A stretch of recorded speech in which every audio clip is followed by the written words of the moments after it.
Bueno, pues estamos aquí en una super era en el Tablero, en Tenerife. Estamos aquí iniciando el primer podcast de La Pinochera llamado La Nueva Era. Y estoy aquí delante, pero detrás también hay unas personitas. Estamos aquí acompañadas con Arima León. Súper contentas de que estés aquí con nosotras. Y yo también de pasar la mañana aquí en este paraje tan bonito y tan lleno de significado también. Sí, un inicio de este nuevo reto que tenemos por delante, que es abordar pues las distintas lecturas del territorio desde un lugar pues innovador. Bueno, ya no sé si tan innovador porque ya todo el mundo tiene un podcast, pero sí es verdad que es necesario adaptarse, ¿no?, a estas nuevas tecnologías, formas de comunicar para también hablar de estos temas tan importantes, ¿no? Y es por eso de donde sale esta iniciativa o esta inquietud.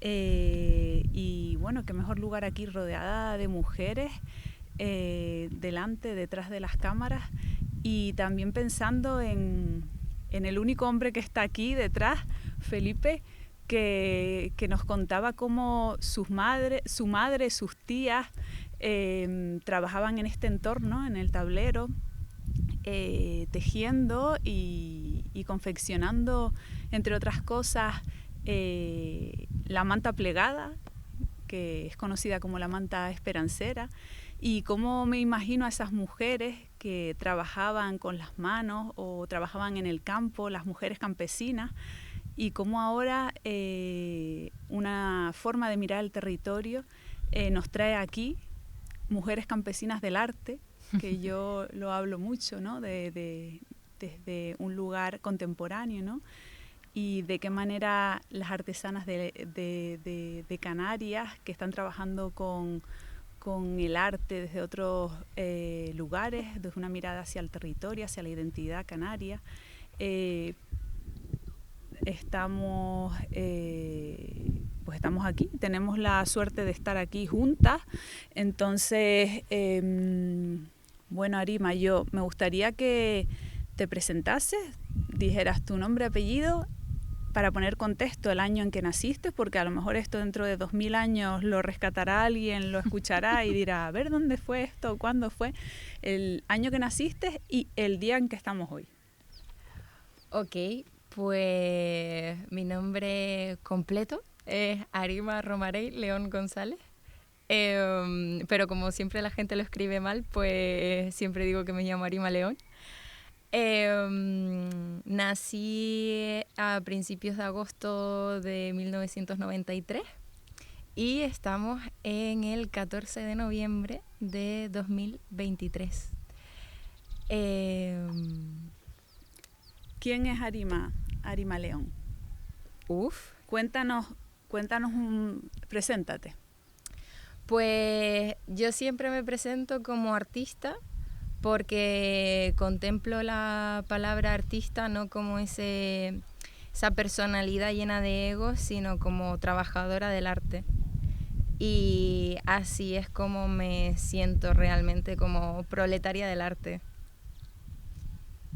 Desde pequeña siempre había estado trabajando, siempre había buscado formas de contar historias, ya fuese con muñecos, cuando aprendí a escribir, pues escribiendo también, leyendo cuentos, disfrazándome en casa, contando historias en la hoguera cuando nos íbamos de acampada toda la familia, y luego todo eso ha ido derivando en la profesionalización de contar historias, ¿no?, que al final es lo que más me apasiona.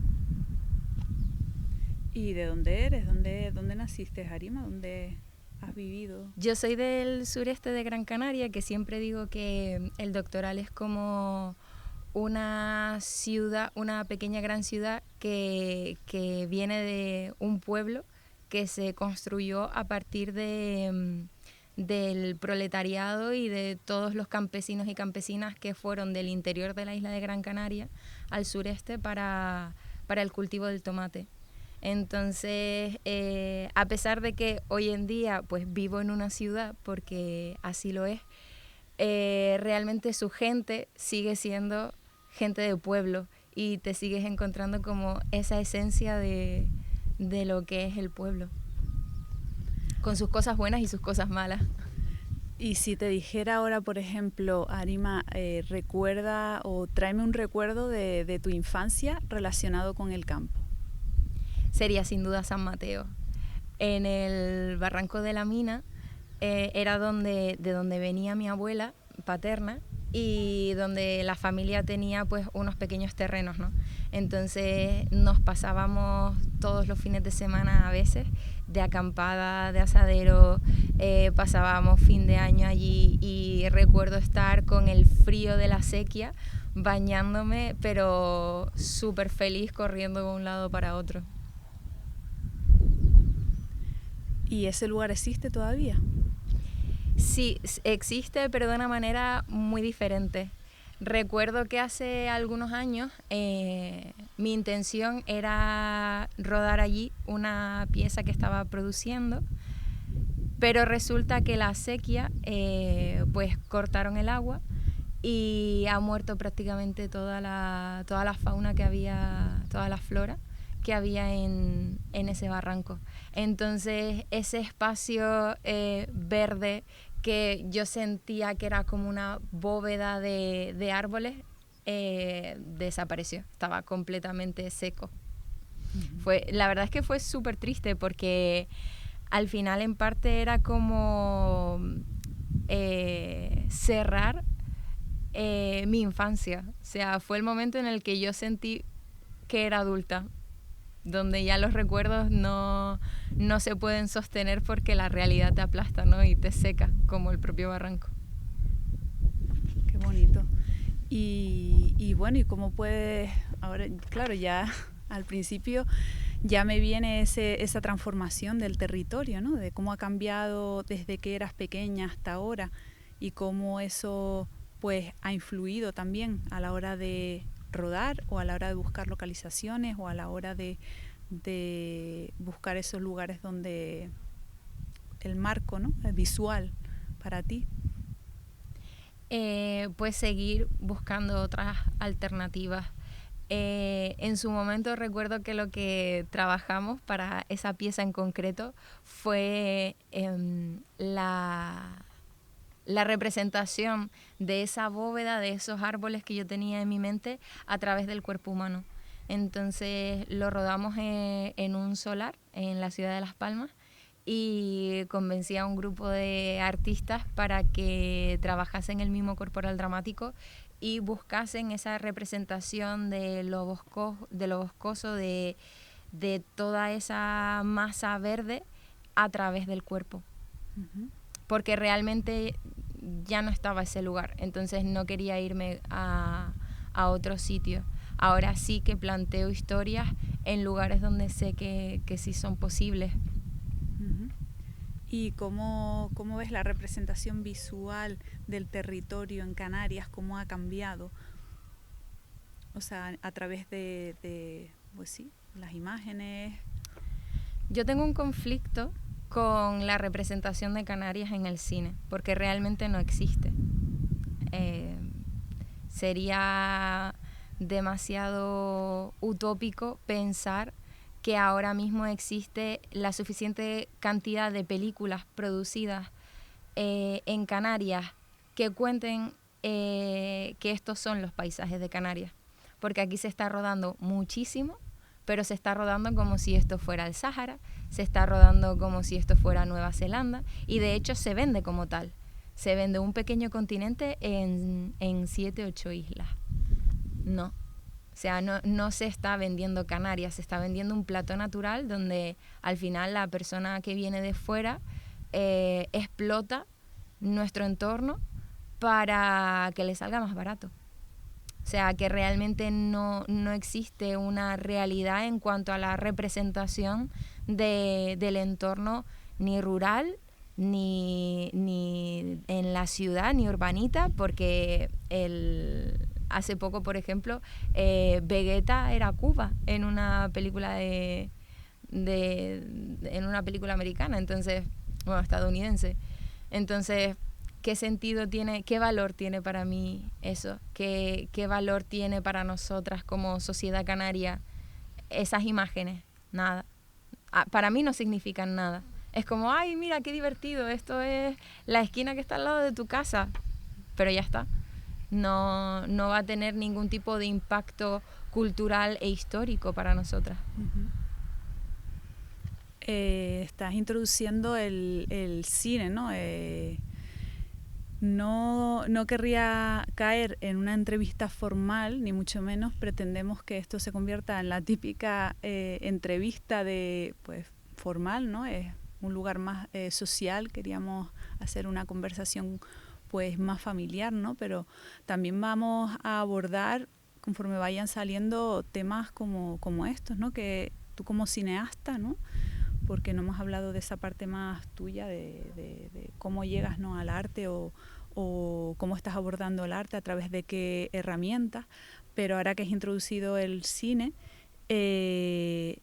y estamos hablando ahora de cine, de la industria del cine, ¿no? De la industria del cine y del el cine que viene aquí y utiliza el territorio como escenario, ¿no? ¿Cómo es esa visión, ya no desde fuera, sino desde dentro, ¿no? ¿Cómo retratamos aquí en Canarias el territorio? ¿Existe o sea, cómo consideras tú que se ha retratado? O sí, ¿cómo ves el audiovisual en Canarias con respecto al territorio, a la imagen sobre el territorio? Creo que está habiendo un impacto positivo en cuanto a la producción que hay en Canarias, porque el apoyo gubernamental nos está dando a muchas cineastas la posibilidad de producir películas que puedan ser competitivas a nivel nacional. Porque te puedo hablar de la producción de cortometrajes, pero al final, aunque el corto también es cine, y yo creo firmemente en eso, a la gente no le llega tanto el cortometraje como sí le llegan las películas. Y el imaginario también se construye a partir de lo que nosotras vemos en la gran pantalla. Entonces, creo que estamos en un momento donde se está empezando a dibujar esa visión del espacio canario en la imagen. Para mí, los referentes más cercanos ahora mismo son Matar cangrejos y Rendir los machos. En esas dos películas tú puedes ver las contradicciones de nuestro territorio, que a mí me parecen fascinantes. No solamente un ambiente bucólico, sino también ese carácter árido que tiene la isla de Fuerteventura, por ejemplo. Y no solamente en su belleza, sino también en el esfuerzo que supone trabajarla. En el caso de Matar cangrejos, a mí me fascinaba también el contraste que existe entre el monstruo turístico que nos ha estado nos ha matado gran parte de nuestro territorio, especialmente las islas de Tenerife, Gran Canaria y Fuerteventura. Creo que han sido las islas donde más dolor se ha sufrido por parte de estas construcciones que lo único que han hecho ha sido generar riqueza para la gente de fuera y trabajos precarios para quienes viven aquí. Entonces, esas realidades ya se están viendo en imágenes, y creo que es solo el principio, que todavía queda muchísimo por retratar y muchísimas historias por contar. Y no me tengo que salir de Canarias para contar 10, 20 historias. Me da igual. O sea, para mí es súper importante reivindicar el querer quedarme aquí como artista, como creadora, para contar las historias de aquí. Porque es que probablemente pueda generar una filmografía solo con historias que suceden en Canarias. No me tengo que ir fuera para conseguir historias de calidad que merezcan ser contadas y que puedan tener un valor social e histórico, que al final creo que también es parte de lo que es el cine, ¿no? Y hablabas de referentes, referentes actuales, ¿no? Están surgiendo ahora pues muchas propuestas donde ya podemos ver ejemplos, ya podemos tener referentes audiovisuales en el cine, en la pantalla. ¿Cuáles han sido tus referentes pues cuando te iniciaste en esto, en el audiovisual? ¿Cuáles han sido tus referentes? ¿O has tenido referentes de aquí, de Canarias? Realmente no. Es decir, es cierto que había muchas piezas que a mí me encantaban de David Pantaleón, que es el director de Rendir los Machos, y además también fue profesor mío durante mi proceso de formación. Entonces, si tuviese que decir un nombre en Canarias, sería el de él. Y también evidentemente Domingo de Luis, que también fue profesor mío y también es un cineasta que ha trabajado mucho desde la contradicción y desde la visión. A mí me gusta mucho porque él trabaja desde una suerte de neorrealismo italiano, pero a la canaria. Entonces creo que las piezas que está desarrollando tienen un valor que retratan muy bien lo que es vivir en Canarias. Y después, a nivel personal, siempre me ha atraído mucho todo lo que tenga que ver con lo grotesco, con la violencia, con la sexualidad. Así que para mí han sido súper importantes directores como Almodóvar, Gaspar Noé. Luego ya más avanzada en mi adultez, pues descubrí a Xavier Dolan, que tiene algunas películas que a mí me han marcado muchísimo, y también muchas maneras de expresión de Lars von Trier. ¿Cuándo fue la última vez que pisaste un monte? Nada, hace nada. Es que no te sé decir la fecha exacta, pero fue hace unas semanas que precisamente fuimos a San Mateo con la familia y plantamos un aguacatero. Porque mi abuela le había regalado un aguacatero a mi padre y mi padre tiene otro pequeño terreno en Fataga y mi abuela le regaló el aguacatero con la condición que lo plantara en San Mateo porque sabía que San Mateo no lo iba a vender nunca y quería que sus nietas tuvieran aguacates de ahí. Así que fuimos toda la familia a plantar el aguacatero. Ahora dice que quien tiene un aguacatero tiene amigos asegurados. Bueno, y una mina de oro verde. ¿Qué opinas de lo que está sucediendo con la industria, con la agroalimentación aquí en Canarias y la agricultura? Ahí me resulta devastador porque mi cerebro no alcanza a comprender de manera lógica cómo es posible que yo en el supermercado tenga que comprar papas de Egipto o papas de Israel o papas de Reino Unido, cuando aquí plantar papas es la cosa más sencilla del mundo y tenemos una tierra que da papas increíbles. Estamos dentro de un sistema que no permite que la población pueda acercarse al mundo agrícola de una manera digna, porque yo entiendo que no se quiera trabajar en el campo, porque las condiciones laborales son pésimas. Entonces, ¿por qué no se mejoran esas condiciones laborales para que la gente tenga una oportunidad de crecimiento y de autoabastecimiento local también? Es como algo muy incongruente que los aguacates de La Palma en Madrid estén más baratos que los aguacates que estoy comprando yo en Gran Canaria. Es que son cosas que no alcanzo a comprender.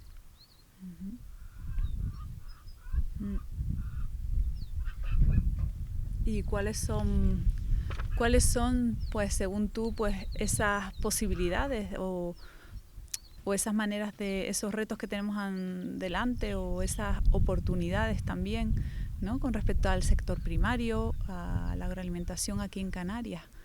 ¿Hay alguna salida? A ver, yo no soy especialista y tampoco es mi tarea descubrir esas esas opciones. Creo que las personas que se dedican a eso son las primeras a las que se les tendría que dar la voz para saber cuáles son las necesidades de la tierra, escucharlas y trabajar en pro de las mejorías que esas personas propongan. Lo que está claro es que no puede haber un retroceso y el mundo agrícola, a no ser que tú tengas una pequeña huertita que te autoabastezcas en tu casa, no es viable por la cantidad de tiempo, de esfuerzo y de jornadas que hacen falta para poder llevar adelante pues una buena cantidad de surcos de papas como para poder comer, pagar una hipoteca, pagar internet, pagar todo, porque ahora tienes que pagar por todo. Entonces, creo que si viviésemos en otro sistema también, eso sería muchísimo más fácil. Porque al final también existe un problema de desperdicio de la comida. Y se está intentando vender siempre más comida de la que tú como individuo puedes consumir. O sea, no es más barato comprarte una bolsa de 20 zanahorias que intentar comprarte 3 zanahorias, que a lo mejor es lo que vas a consumir. Al kilo te va a salir más caro. ¿Por qué al kilo te va a salir más caro? Cuando realmente lo que se tendría es que abastecer a la sociedad conforme a lo que consume, no a la obligatoriedad de consumir algo que al final va a terminar malo en la basura o en donde sea. Sí, ¿en qué momento a lo mejor como que dejamos de darle valor a esos hechos? Es decir, pues viendo la obra audiovisual que ayer pudimos ver en La Pinochera, ¿no? De una mujer haciendo el queso, ¿no? Todo el proceso, ¿no? Donde no pasaba nada, entre comillas, pero pasaba todo, ¿no? De qué manera, pues, no le damos valor a esos gestos cotidianos que consisten en producir los alimentos que comemos, ¿no? Y después, como desde tu perspectiva también, como cineasta, podemos volver a darle valor, ¿no? A poner el foco en esa situación que no tiene valor económico como se merece, ¿no? Y dignificarlo o darle su valor a través de una pieza de arte, ¿no? Como puede ser un proyecto audiovisual, ¿no? Sí.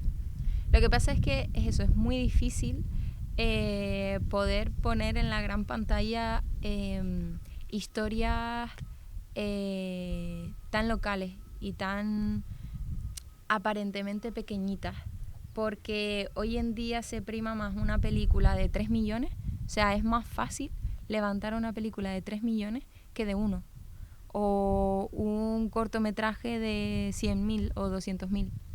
Y siempre pueden haber excepciones, evidentemente.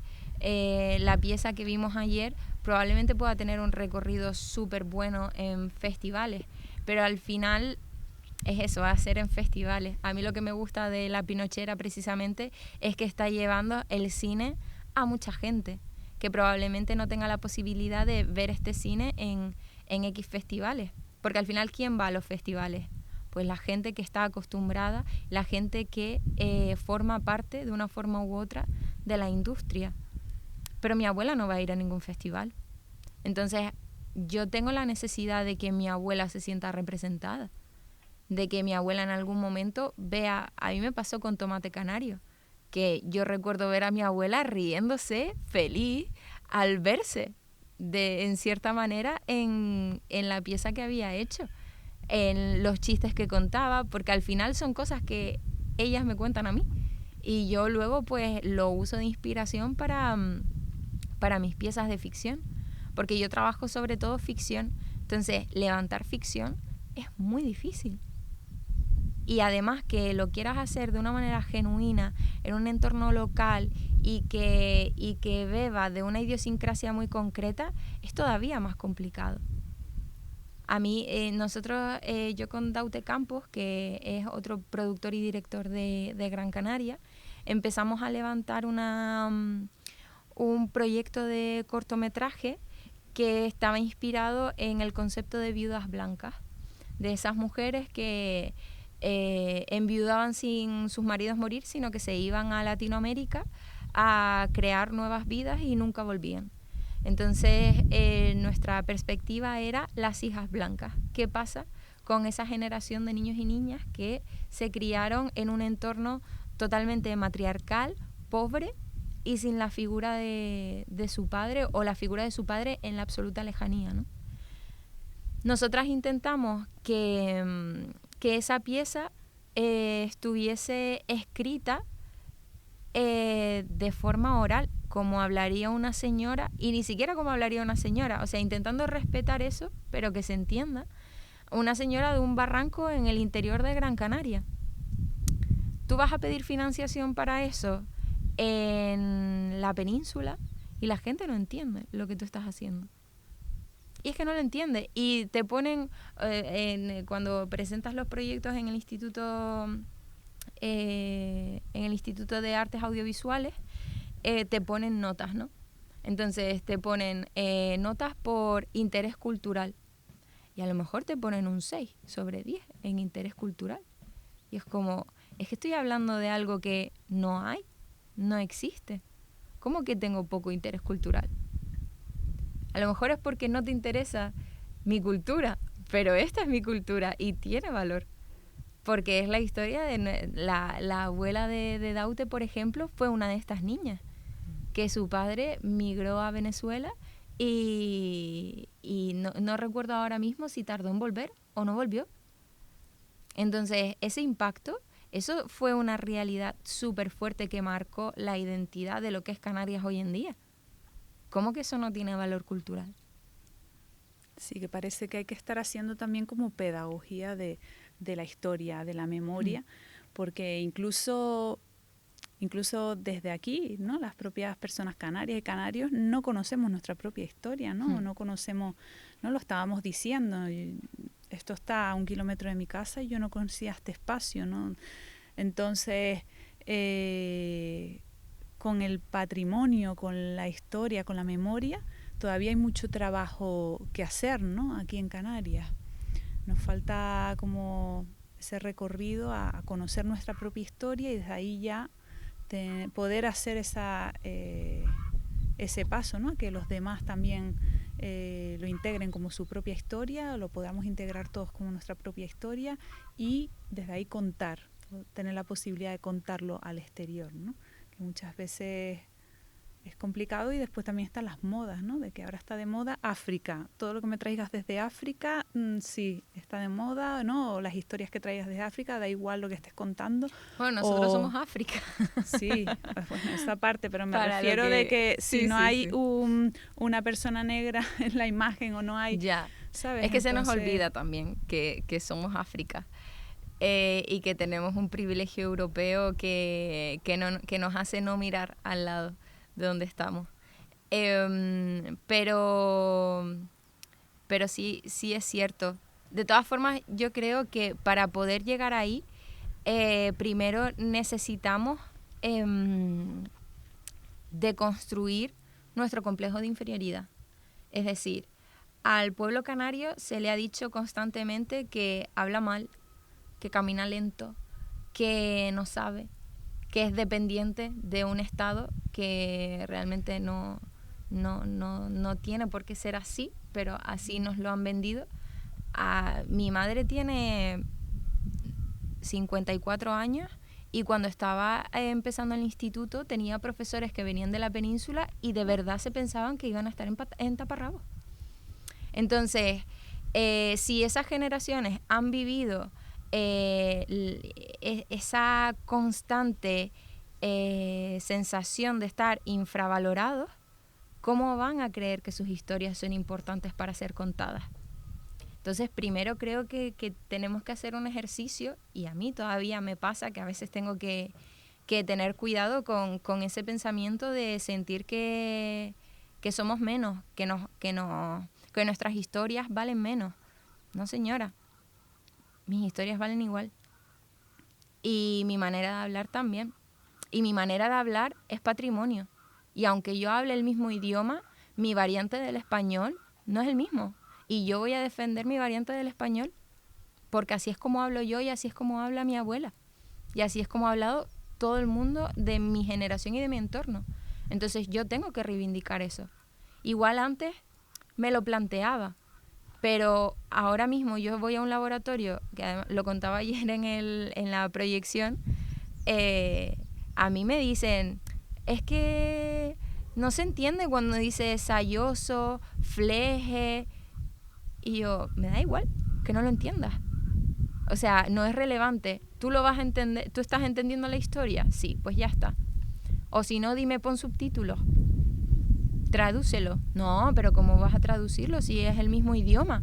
Se puede traducir el catalán, se puede traducir el euskera, el gallego, pero es que el canario no se puede traducir porque es el mismo idioma.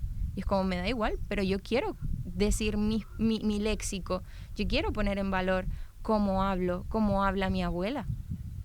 Y no es menos, no es inculta, no es una persona poco ducha, no, es una persona que probablemente tenga mucha más sabiduría que tú en muchísimos aspectos de la vida.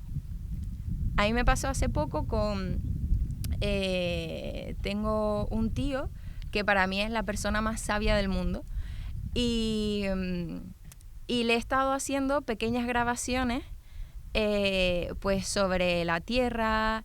Quiero seguir también sobre la pesca. También le hemos grabado un pequeño documental para que él explicara la importancia de la lucha canaria para él, para la familia, para mi familia, para el entorno del pueblo.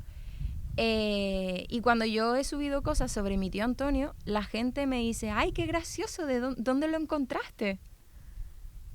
Porque la gente asume que yo no tengo ese entorno, porque evidentemente hay un salto muy grande desde mi tío que empezó a trabajar segando alfalfa con 9 años a yo que soy una persona que ha estado en la universidad, que he tenido estudios superiores, que he tenido la posibilidad de leer, he tenido tiempo para poder ser una niña, que fue algo que él no tuvo, he tenido tiempo de ser adolescente y me he podido desarrollar de manera diferente. E igual por eso puedo pasar dentro de ciertos círculos sociales como alguien ducho, pero es que mi tío es absolutamente ducho y absolutamente sabio.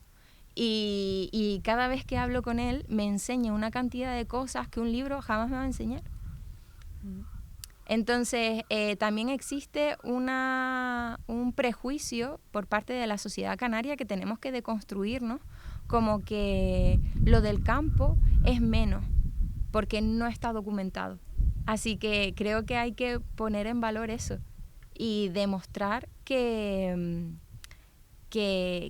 tenemos valor cultural.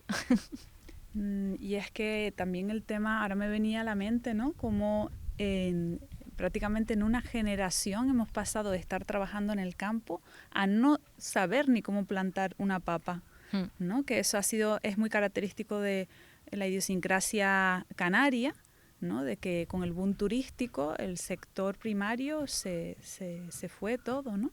Se puso el valor en ese crecimiento económico derivado del turismo y ya pues sí, en una generación ya nadie sabe tocar el campo, ¿no? Entonces se ha perdido también esa sabiduría, ¿no?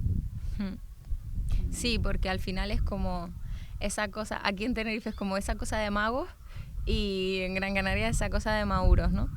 No. Es decir, el campo es lo que nos está dando la vida y muchos problemas que creo que tenemos como sociedad vienen de esa desconexión que tú estás hablando y porque ha sido todo demasiado rápido. O sea, el boom empezó entre los años 60-70. ¿Qué es eso? ¿Qué es ese tiempo en comparación con lo que es la historia? Es que no es nada, es un extracto de tiempo extremadamente pequeño. Y también depende de de qué zonas estemos hablando. Porque yo hablaba hace poco con una compañera que era curioso que las 2 películas que estoy desarrollando, la primera es sobre una historia de desamor entre Natalia Sosa Ayala, que fue una escritora, y la trapecista Pinito del Oro. Toda esa historia surge entre el 68 y el 72 en Las Palmas. Yo me voy en la segunda película, es el 78 en el sureste de Gran Canaria. Y no tiene absolutamente nada que ver las 2 historias. Porque unos estaban llenos de barro hasta las rodillas y en las primeras ellas eran personas privilegiadas de ciudad que probablemente sabía lo que era tener reyes, que sabía lo que era irse de viaje, sabía lo que era tener vacaciones, sabía lo que era un libro, que era súper complicado conseguir libros en esa zona del sureste, poder leer, poder saber escribir. Hace poco hablaba con una amiga de mis padres que siendo pequeña se dedicaba la obligaban a trabajar en el almacén de tomates y me contaba cómo muchas compañeras de ella le pedían aprender a firmar. Y ella decía, bueno, primero tendrás que aprender a escribir. Dice, no, yo solamente quiero que me enseñes a firmar para que el encargado no me tenga que tocar la mano para yo firmar con la huella. Y esos relatos no se conocen. Y eso es una herida que tenemos como pueblo, como islas, como sociedad. Y eso merece ser contado. Y ese es mi objetivo ahora mismo como creadora. Intentar levantar historias que hayan marcado generaciones que estén cercanas a mí y que se merecen estar en la gran pantalla. Y también esa mirada hacia la mujer, ¿no? Está muy presente en tu obra. Y por lo que veo también sigues el trabajo, ¿no? El proyecto ahora de Pinito, también sobre historias de mujeres, ¿no? Canarias, que ahí también me gustaría preguntarte por referentes canarias, mujeres, tanto delante de las cámaras como detrás, si tienes algún referente, cuáles han sido tus referentes o... A mí una de las cosas que más me ha gustado de siempre ha sido investigar. O sea, lo hacía desde pequeñita y luego cuando entré en la universidad y descubrí lo que eran las investigaciones, a mí me fascinaba todo. Y la investigación que he llevado a cabo para poder desarrollar el largometraje de Pinito y Natalia me abrió una estela de mujeres artistas increíbles que están absolutamente olvidadas. Hace poco me alegré mucho porque vi que se le estaba haciendo un documental a Yolanda Graziani, por ejemplo. Yo cuando me reuní con Yolanda Graziani, mi intención era que me hablara de Natalia Sosa porque Natalia Sosa falleció en el 2000.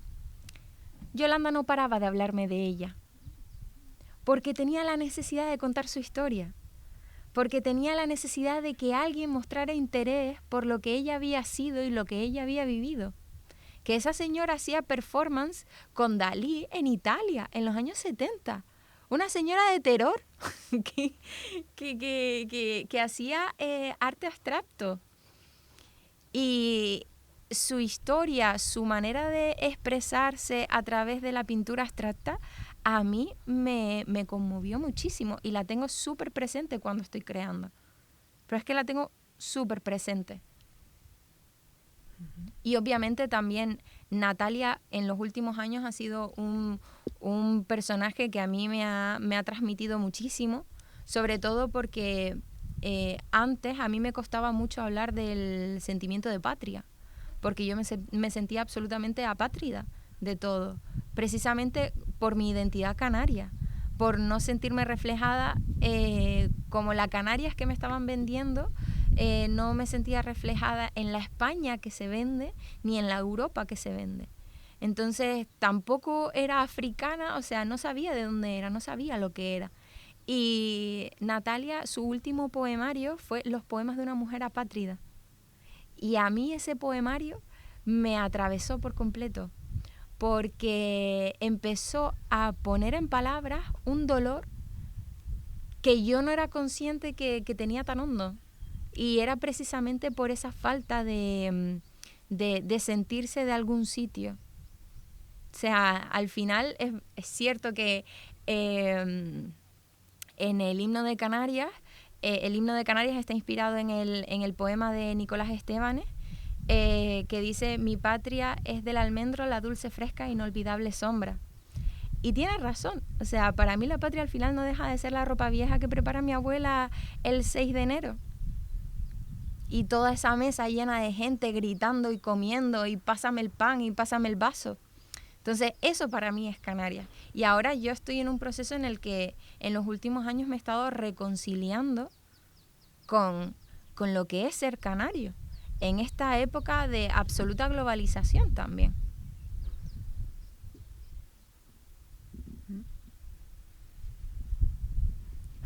En el mundo audiovisual, ¿tienes referentes femeninos aquí en Canarias, de mujeres canarias dedicadas al audiovisual? ¿Cuáles han sido tus referentes? Sí. Realmente no las conocía. Es decir, ha sido a partir de hace muy poquito tiempo que he podido empezar a conocer mujeres que se dedicaban al audiovisual en Canarias. Pero para mí mis referentes son mis compañeras de trabajo, mis compañeras de lucha al final también. O sea, todo lo que estamos generando, por ejemplo, a través de la asociación de CIMA, que es la Asociación de Mujeres en el Audiovisual, tenemos una delegación territorial de Canarias, y algo tan simple como estar todas en un mismo grupo y en un mismo canal de comunicación hace que yo ya sepa que mis compañeras están haciendo cosas, cómo las están haciendo, qué están haciendo, y yo las admiro muchísimo. Todo lo que se está haciendo ahora desde distintas ramas, también los logros que están consiguiendo, y ya no solamente gente que sea genuinamente de Canarias, sino que también esté haciendo cosas en Canarias, como por ejemplo María Benia, pero a mí me interesa mucho también la mirada de Alba González de Molina, que creo que ha sido una de las directoras que más ha despuntado en los últimos años en Gran Canaria, en Canarias a nivel nacional. Por ejemplo, también Mercedes Afonso tiene un documental que lleva años desarrollando sobre una enfermedad que tiene su hijo, que me parece absolutamente brillante. Ahora se me agolpan muchos nombres en la cabeza, ¿no? Pero también desde la producción, Silvia Sánchez, que está a punto de estrenar su primera película como productora. Yo he sufrido con Silvia como muchas partes del proceso, ella con sus proyectos, yo con los míos, pero estamos consiguiendo, creo, trabajar en un camino que no será hasta dentro de 10 años que podremos mirar con perspectiva y ver realmente qué es lo que estamos haciendo. Pero estamos haciendo mucho, y eso es lo importante.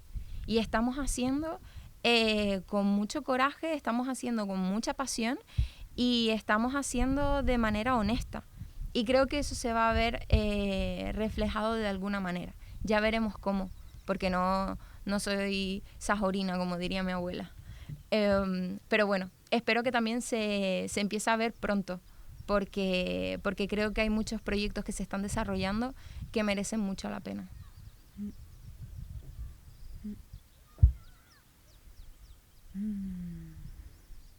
Tengo muchas preguntas, pero no sé si igual se nos va a alargar esto demasiado.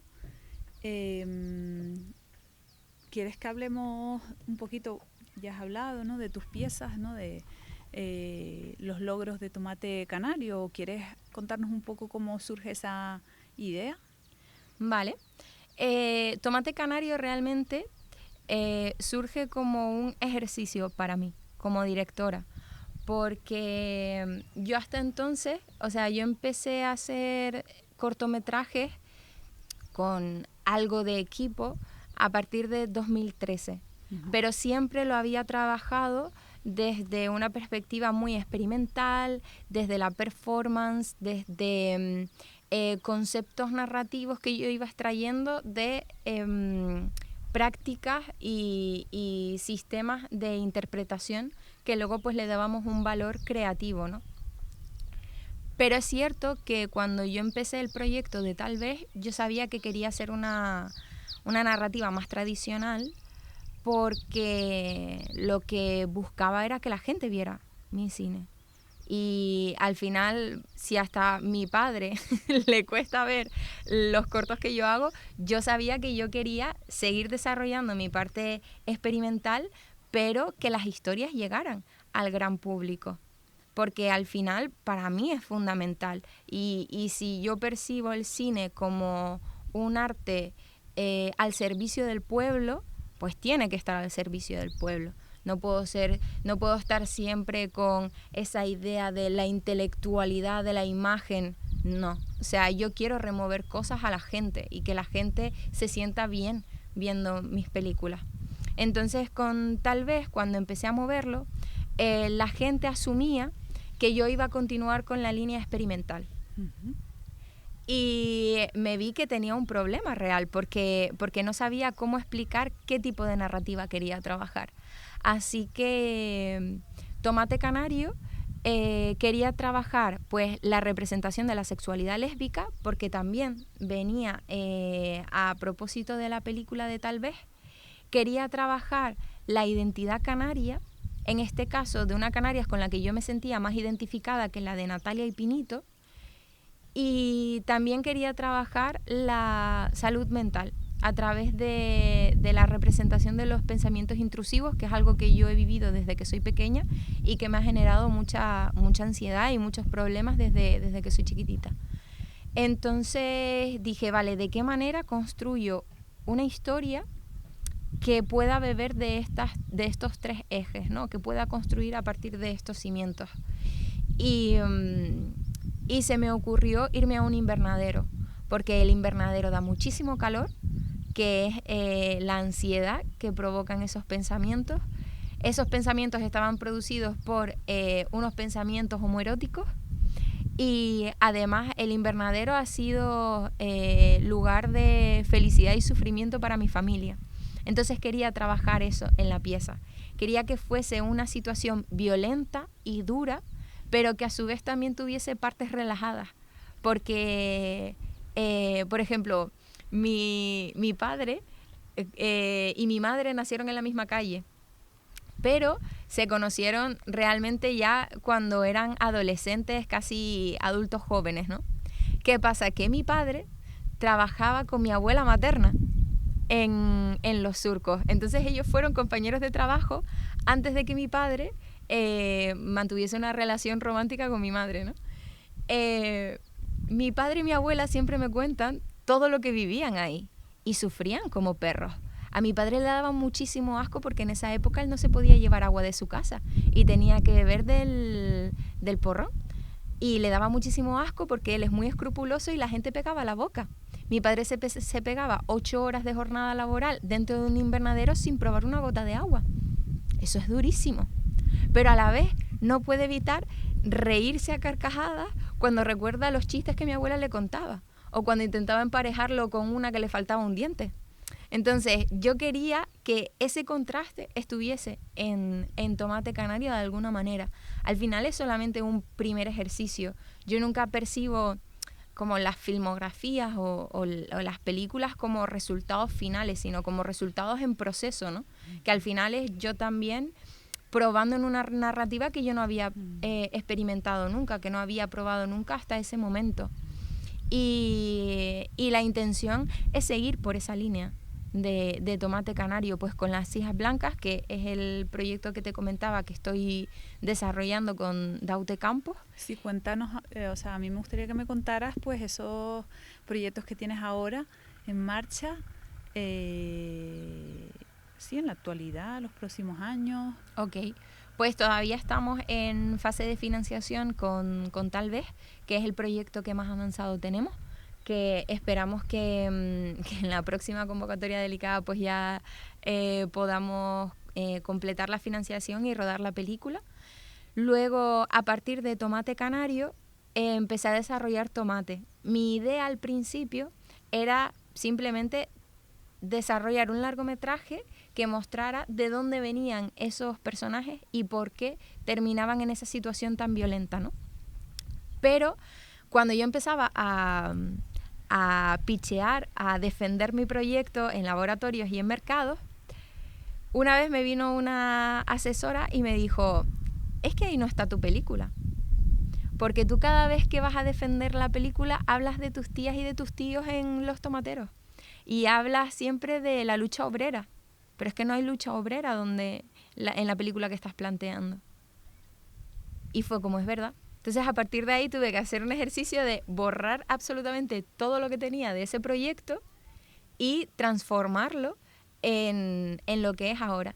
Entonces Tomate hoy en día se basa en la pequeña revolución que hubo en el sureste de Gran Canaria en los años 70 para poder mejorar las condiciones laborales de los aparceros y aparceras, las condiciones a la hora de terminar la zafra, del conteo de kilos, de tener su propia cooperativa para que los dueños de los tomates no estuviesen engañando a los agricultores. Al final eso terminó siendo una fantasía porque también estuvo corrompida la propia cooperativa, pero fue un salto que hubo ahí y hubo una pequeña revolución. O sea, las manifestaciones, mi padre me cuenta cómo mi abuelo corría delante de los guardias civiles y la gente tirándole a los guardias civiles piedras.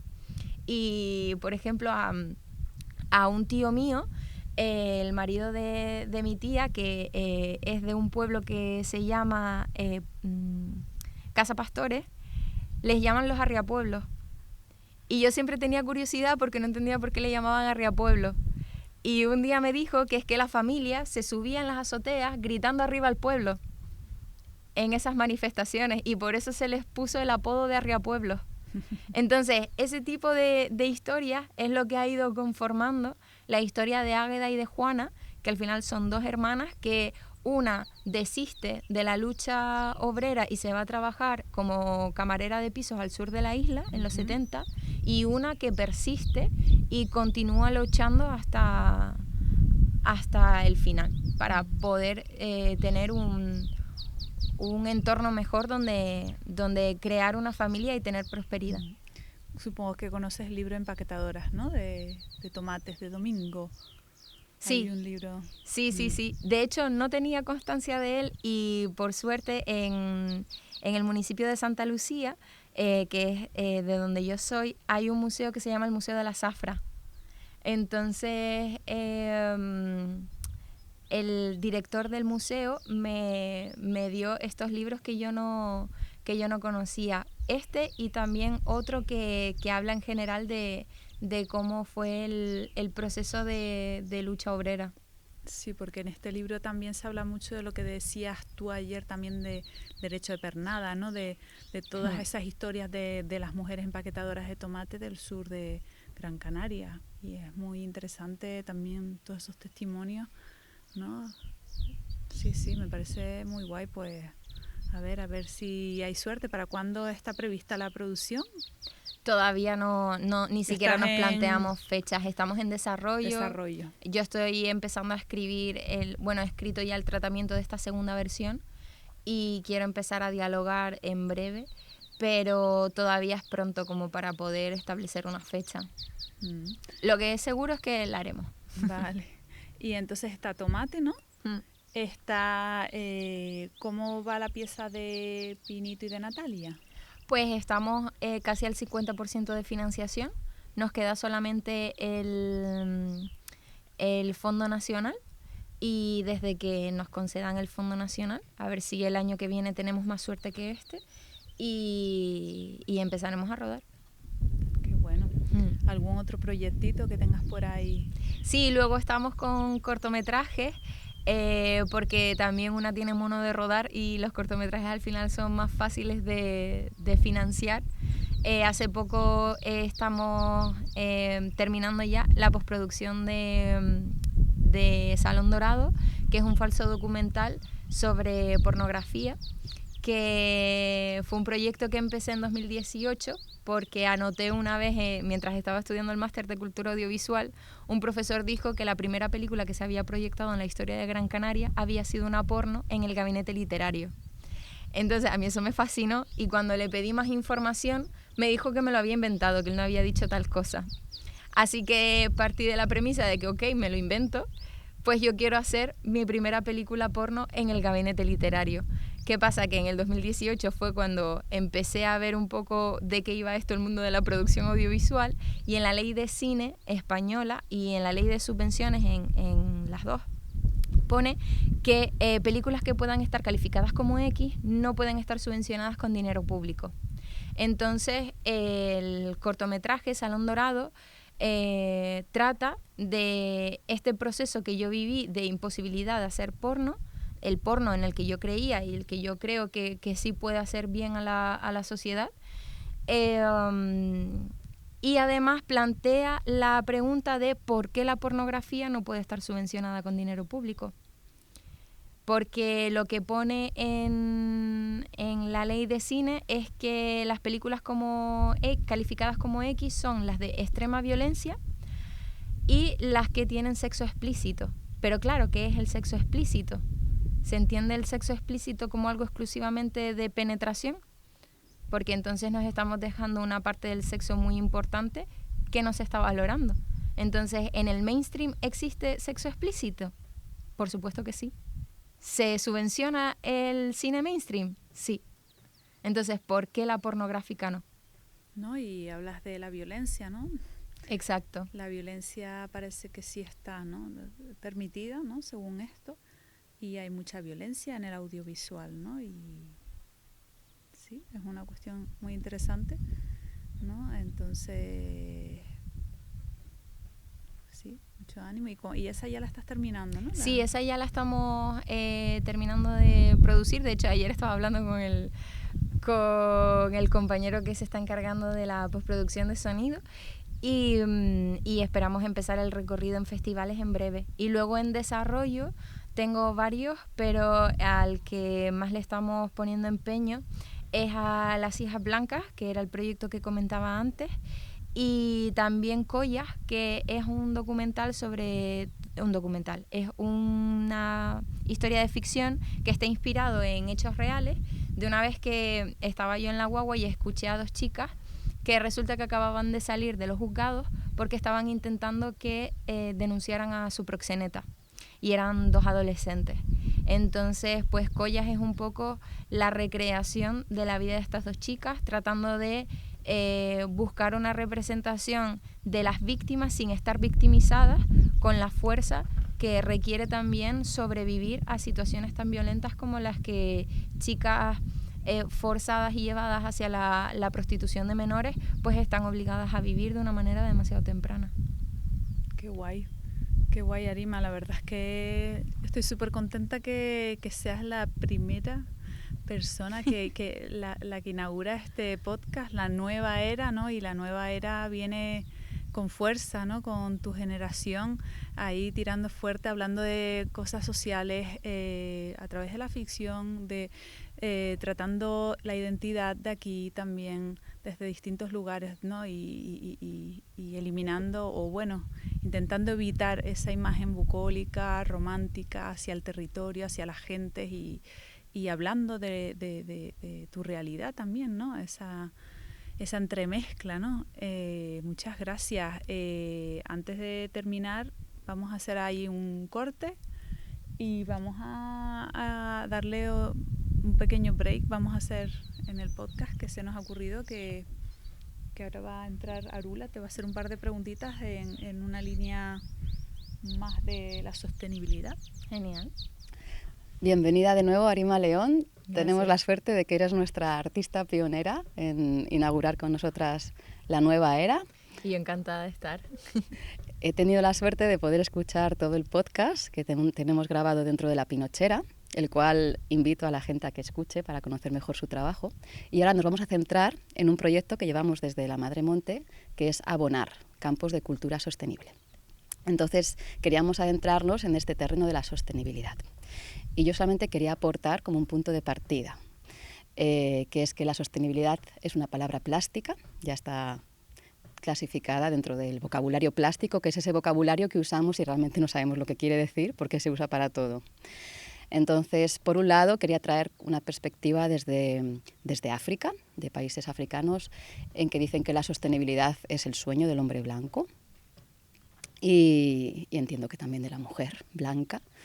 Y quería traer pues, una autocrítica, indagación que hemos hecho desde la cultura blanca, que es que la sostenibilidad ya no es suficiente. Se nos pasó el tiempo de no impactar negativamente en la naturaleza, incluyendo en nuestra propia esencia como humanos, como naturaleza, sino que ahora nos toca regenerar, nos toca dar más de lo que recibimos a la naturaleza. Entonces, dentro de esta introducción, yo quería preguntarte qué campo en tu vida tan proactiva y joven detectas o podrías mencionar que sientes que es un campo que está en grave vulnerabilidad y que necesitaría ser regenerado. Pues justo lo hablaba antes en el podcast, que para mí fue devastador visitar años después de que cerraran el cauce de la acequia en el Barranco de la Mina, como ese barranco que para mí era el recuerdo más bonito de mi infancia, que era una bóveda de árboles hermosísima, verde. Me sentía como una mini hada canaria saltando por allí y de repente esa bóveda desapareció porque todo se secó y todo estaba completamente árido. En una zona donde, que es una zona de interior, una zona súper húmeda de Canarias, que a mí me afectó muchísimo. Ver cómo estaba completamente muerto y que no había voluntad política para que eso cambiase. ¿Y tú crees que esta imagen, este lugar que nos acabas de describir, está dentro del campo de la naturaleza, porque es un lugar físico, y de qué otros campos? O sea, pues en el caso del audiovisual,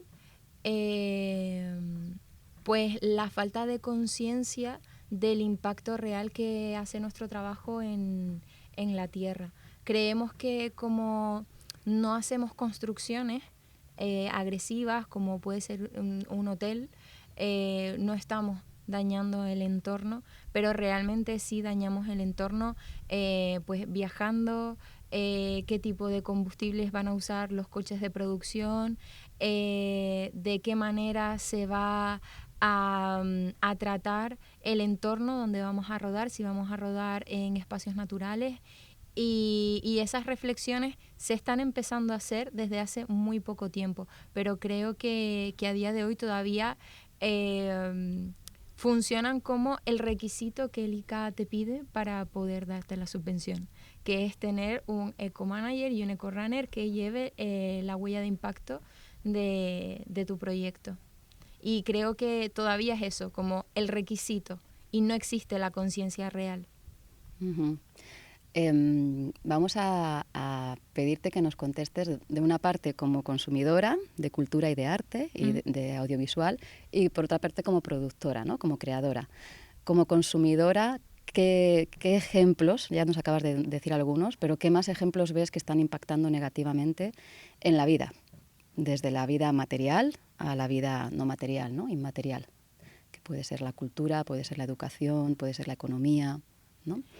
Creo que estamos en un momento donde las nuevas generaciones sí que están apostando por buscar medios que vayan en pro de la sostenibilidad, pero es muy difícil porque a nivel práctico tanto la regeneración como la sostenibilidad, como tú comentabas antes, por no continuar con esta idea de concepto vacío, creo que también tiene mucho que ver con el tiempo que le puedas dedicar.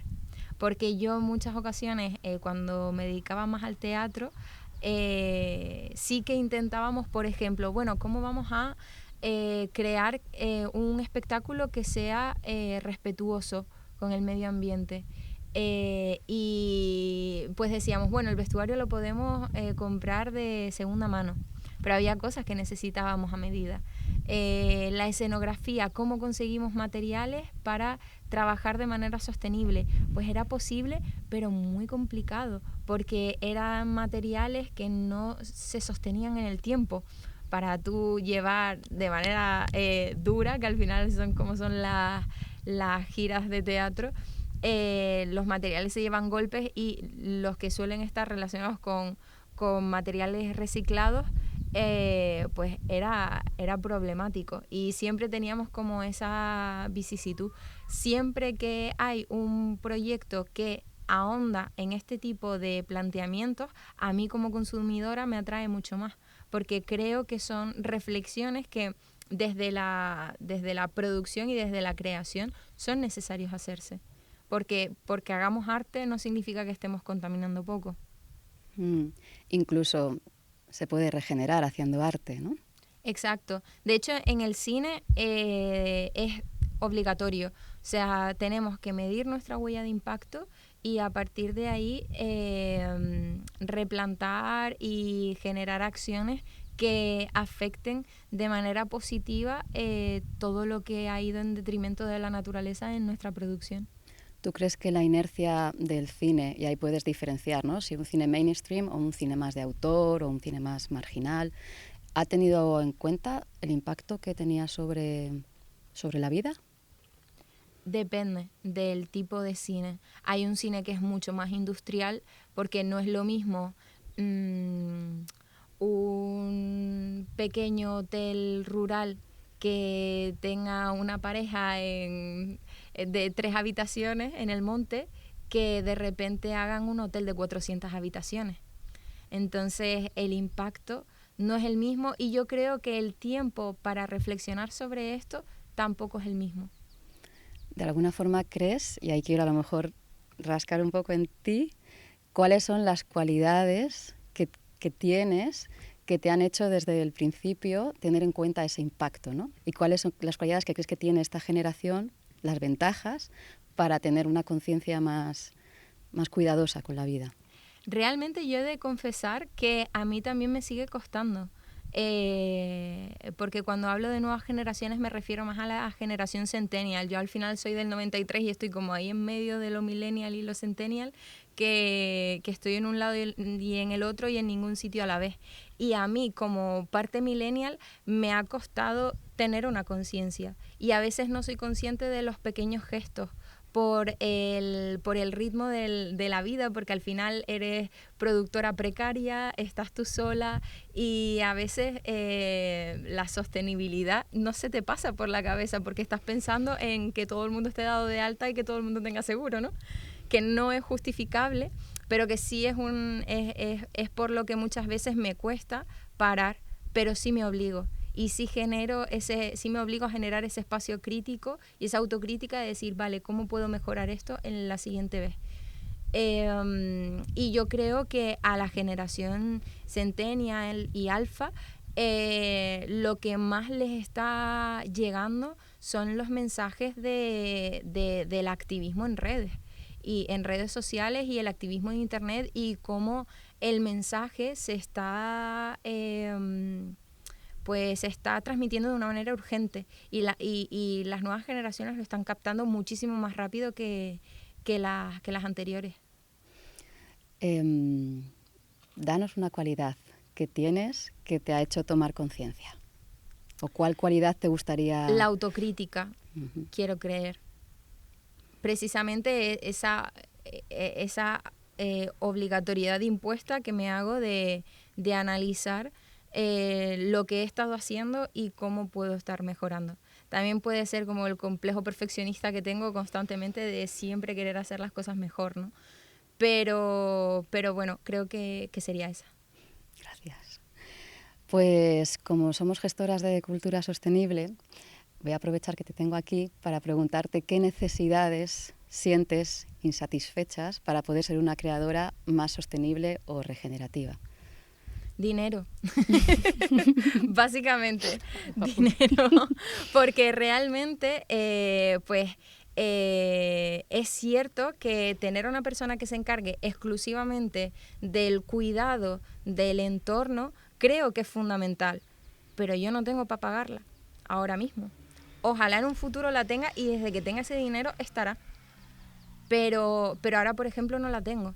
Por eso mismo, porque me falta dinero, porque al final estamos trabajando desde un lugar privilegiado, pero que sigue siendo precario. El recurso económico. Sí. Vale, pues para ir cerrando esta breve entrevista, te voy a pedir que sueñes muy grande. Okay. ¿Vale? Te he visto que eres una persona con mucha perspectiva, con mucha proyección de futuro. Entonces, ponte cuando tú quieras, si quieres vete ya te puedes ir mirando como de viejita o dentro de 10 años, lo que para ti sea el futuro. Vale. ¿Y cómo te gustaría ver el sector del audiovisual, incluso del arte, de la cultura, en Canarias? Pues me encantaría verlo hiperrepresentado, hiperproducido y siempre desde un lugar de respeto. Que el crear industria no signifique dejar atrás la conciencia y que siempre estemos creando, que siempre estemos produciendo y que la gente pueda consumir y pueda reivindicar sus identidades desde los distintos puntos de Canarias. Pues ahora el siguiente paso va a ser, muy bien, tenemos ahí nuestro futuro al que vamos a llegar. Un pasito que ya me has comentado es recurso económico. ¿Qué otro pasito cortito crees que podríamos dar para llegar hacia ese futuro? Tu siguiente pasito. Pues es difícil. A corto plazo, quizás lo que intentaría de manera práctica es intentar trabajar siempre desde lo local, porque tenemos un problema y es que tenemos un problema y una suerte y es que vivimos en islas, ¿no? Entonces, cuando siempre voy a charlas de sostenibilidad y de impacto de la huella de carbono, siempre se dice, bueno, es que no vayas a grabar a Canarias. Sé que está el incentivo, sabemos que está el incentivo fiscal, pero no vayas a rodar a Canarias porque el avión es terrible. Pero claro, ¿qué hago si yo vivo aquí? Pues trabajar con gente de aquí.